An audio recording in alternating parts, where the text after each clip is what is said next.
Hello everyone, so today let's understand Trump and Greenland का नया issue. सी, Trump को Greenland क्यों चाहिए? फर्स्ट ऑफ ऑल, ग्रीनलैंड एक बहुत ही स्ट्रेटेजिक लोकेशन पे प्लेस्ड है। अगर वो लोकेशन किसी और भी कंट्री के आसपास होती तो वो भी उसे पाना चाहती, लेकिन जो तरीका ट्रम्प अपना रहा है दैट्स रॉन्ग। इसके लिए ही बहुत सारी यूरोपियन कंट्रीज प्रोटेस्ट कर रही हैं and they are not standing with USA.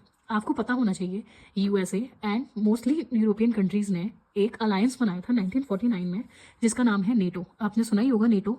NATO जिसका फुल फॉर्म है नॉर्थ अटलांटिक ट्रीटी ऑर्गेनाइजेशन।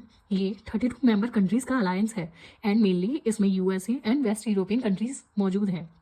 अब ग्रीनलैंड, जो कि डेनमार्क की ही किंगडम का हिस्सा है, यूएसए उसे खरीदने की बात कर रहा है एंड उसने कहा है अगर कोई भी यूरोपियन कंट्री इसके खिलाफ प्रोटेस्ट करेगी या प्रॉब्लम क्रिएट करेगी तो वो उनके ऊपर टैरिफ लगाएंगे 10% के, जो कि 1 फरवरी से स्टार्ट हो रहे हैं। एंड अगर फिर भी बात नहीं बनी तो 1 जून 2026 से वो टैरिफ बढ़ा के 25% कर दिए जाएंगे। इससे क्या होगा, जो यूरोपियन कंट्रीज़ हैं वो यूएसए के खिलाफ हो गई हैं। उनको लग रहा है कि ये हमारे अलाय होके जब हमारे ऊपर टैरिफ इम्पोज कर सकते हैं तो ये कुछ भी कर सकता है। आज यूएसए को ग्रीनलैंड चाहिए, कल यूएसए बोलेगा मुझे आइसलैंड चाहिए, तब वो यूके से लड़ेगा, फिर वो बोलेगा कि मुझे तो यूक्रेन भी चाहिए, फिर वो रशिया से लड़ेगा। तो ये सब मुद्दा चल क्या रहा है? देखो, ग्रीनलैंड एक बहुत ही स्ट्रेटेजिक लोकेशन पे लोकेटेड है, ये हम सबको पता है। प्लस बढ़ती ग्लोबल वार्मिंग के साथ आइस मेल्ट हो रही है, ग्लेशियर्स मेल्ट हो रहे हैं। उससे क्या हो रहा है, जिस आर्कटिक रीजन में वो लोकेटेड है वहाँ के ट्रेड रूट्स खुल चुके हैं। ट्रेड रूट्स खुलेंगे तो ऑब्वियसली कंट्रीज आएंगी एक्सप्लोर करने के लिए। अब वो यूएसए की विसिनिटी में लोकेटेड है वो एरिया। अगर वहाँ पे फॉरेन कंट्रीज आएंगी तो उससे प्रॉब्लम यूएसए को होगा।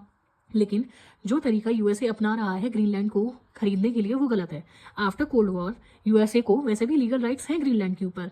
इनफैक्ट यूएसए के मिलिट्री स्टेशंस भी हैं ग्रीनलैंड में, लेकिन यूएसए अब उसे खरीदने की बात कर रहा है, जिसकी वजह से ये सारा प्रॉब्लम चल रही है। अगर यूएसए ऐसे ग्रीनलैंड को मांगेगा तो फिर तो कल को चाइना और रशिया, ये सारी कंट्रीज अपने अपने आसपास, जैसे कि चाइना इंडो पैसिफिक में एंड रशिया ईस्टर्न यूरोप में, ये सब कुछ एक तरीके से इसे बोल सकते हैं हम एंड ऑफ वर्ल्ड ऑर्डर। आप कोई भी वर्ल्ड ऑर्डर नहीं मान रहे हैं, यूएन चार्टर फॉलो ही नहीं कर रहे हैं। आज कोई भी कंट्री खड़े होके दूसरी कंट्री को ऐसे ही खरीदेगी तो उसके खिलाफ मुद्दा उठाया ही जाएगा। इसीलिए यूरोपियन कंट्रीज प्रोटेस्ट कर रही हैं। प्लस मैं एक और बात फर्दर ऐड करना चाहूँगी, ये सब होने के बावजूद जैसे कि ट्रम्प क्लेम कर रहा है कि it want Greenland for national security, आपको पता होना चाहिए यूएस के पास वर्ल्ड की सबसे largest military in the term of air, land and water सबसे बड़ी है। इसके बावजूद ही is claiming he wants Greenland for national security. तो आपको पता होना चाहिए कि Greenland is also rich in rare earth minerals and that's the another reason why Trump is so much obsessed about Greenland. So I hope you will not come in any form of narrative that it's the concern about national interest. No, it's also geoeconomically important for Trump, and whatever US President Trump is doing in his second term, that's mainly seen in terms of economic reasons, as he is a businessman first, a politician after. I hope you will now understand what his policy is all about. Thank you so much.